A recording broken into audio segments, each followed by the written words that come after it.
Hello and welcome. Hidden behind the skillfully engineered confusion of the COVID-19 smokescreen, the Luciferian satanic cult of the United Nations are rolling out their long-planned one-world governance takeover. The UN Secretary General and Babylonian High Priest Antonio Guterres recently tweeted, "As we mark the 75th anniversary of the UN Charter, we must reimagine the way nations cooperate.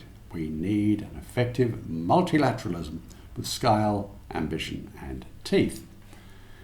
Guterres brazenly asserts that in the 21st century governments are no longer the only political and power reality, arrogantly adding, "We need an effective multilateralism that can function as an instrument of global governance where it is needed."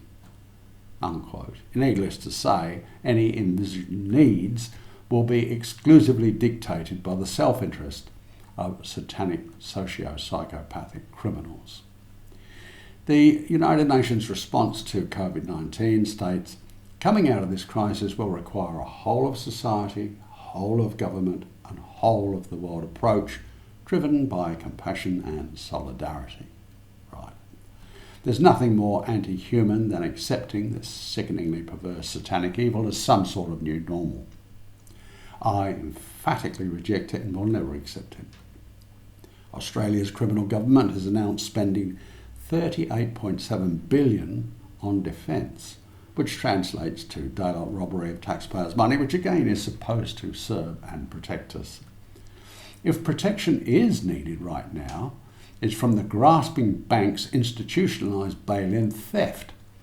But glove puppet politicians are government mafia bagmen with contemptuous disregard for the financial security of the community. This is the boot stomping on the face of humanity so accurately foreseen in George Orwell's 1984. The coronavirus, masks, neurotoxic vaccines, mass surveillance, spyware of contact tracing, riots, protests, deleting history, comprises their unabashedly Marxist MO, which in point of fact is a UN-orchestrated insurrection. Lawless United Nations sedition sees the US taking an enormous hit, while elected officials cravenly allow the destruction. Some actively encourage and treasonously participate in the mayhem. The Black Lives Matter Corporation co-founder is a trained Marxist with the extremist creed of, "If this country doesn't give us what we want, then we'll burn it down and replace it." Regrettably, most willfully ignorant participants are clueless as to what they're involved in and what their anarchic actions support, nor do they understand the consequences of the inescapable tyranny that will inevitably follow. They ludicrously claim that burning buildings, destroying monuments and beating citizens should be categorised as legitimate protest. Their intimidation and fear-mongering gathers momentum by recruiting an endless stream of incurably brainwashed individuals. This is a fundamental tenet of the UN plan to forcibly compel global socialism. Media-driven panic coerced millions into shutting down businesses, staying in their homes, wearing stupid self-harming face masks, while freely giving up all fundamental freedoms and potentially submitting to the black magic satanic medical sorcery of a COVID vaccine. As more rigged COVID-19 tests, contact tracing and antibody testing accumulate, the fraudulently contrived coronavirus positive numbers escalate. They use this fabricated information to mandate the humiliating ritual of wearing masks, to needlessly close down thriving businesses while forcing another genocidal lockdown in their agenda of wearing people down via lockdown-inflicted emotional and psychological torture. The media and politicians continually lie about hospitals being overloaded, while hospital workers categorically state this is not the case, and people testing positive exhibit far fewer symptoms with a quick recovery. Corrupt media never mentions that the percentage of deaths are dramatically declining, and as of late May, the death rate by COVID-related causes was less than 0.05%, less than 1%.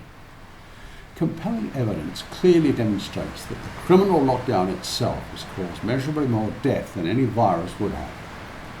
This intentional genocide is once again ramping up in Victoria in a premeditated crime against humanity. Government and media feverishly prattle on about 10 million new COVID cases worldwide, but pointedly fail to mention that on average 1 billion people routinely die of seasonal flu every year. They've deceitfully used COVID to demonise cash so as to convert to a digital currency in order to shoehorn tighter central banking control. Alarmingly, they've already made huge advances towards this nefarious end over the past decade. Sadly, millions of unquestioning people follow along without realising the intense psychological warfare in play, nor understanding the unthinkable consequences of freedoms and fundamental rights being progressively obliterated. Few question the demonic influence orchestrating this controlled demolition that seeks to divide us along racial, gender and socio-economic lines. Remember, all this criminal tyranny exists under a false premise of protecting you from an invisible, mythical enemy. Medical fascism masquerades under the guise of a medical emergency, disregarding the inescapable fact that no evidence justifying a pandemic emergency has ever been demonstrated. Why? Because no authentic medical threat ever existed. The world is duped by a manufactured Clayton's pandemic that only exists in media's hysterical fear porn. How many people do you know personally who've died of COVID-19? I'm unaware of a single one, along with everyone else I know. In spite of all this aggravating frustration, it's important not to react with hatred, because all such low vibrations must ultimately be fully purged from your thoughts and your feelings. We need to consciously release all fear, trauma, regret and resentment. Purge all of this, then nurture and hold a positive frequency for yourself and for the planet, which is raising into a higher frequency of vibrational resonance, the new Earth. Only those resonating on the same higher frequency will experience the new reality, because we cannot perceive something that is unaligned with our own harmonic resonance. So be the calm at the centre of the storm. The dark wave of deception sweeping the world is designed to keep us all locked into incapacitating fear. Don't allow this to happen. Observe it, acknowledge it, then release it with gratitude for the learning experience, then consciously make the upward shift. Now, I don't suggest this is easy. I have enormous difficulty dissolving my incandescent loathing for media. But I usually manage to still myself to manifest noble thought and right action to suit higher purpose. The permanent elimination of all negative thought and emotion is an essential prerequisite for taking the next step. So, fire up your radiant, heart-centered flame of pure truth and become an active part of the gathering cosmic effort to forever banish the darkness. Thank you for watching.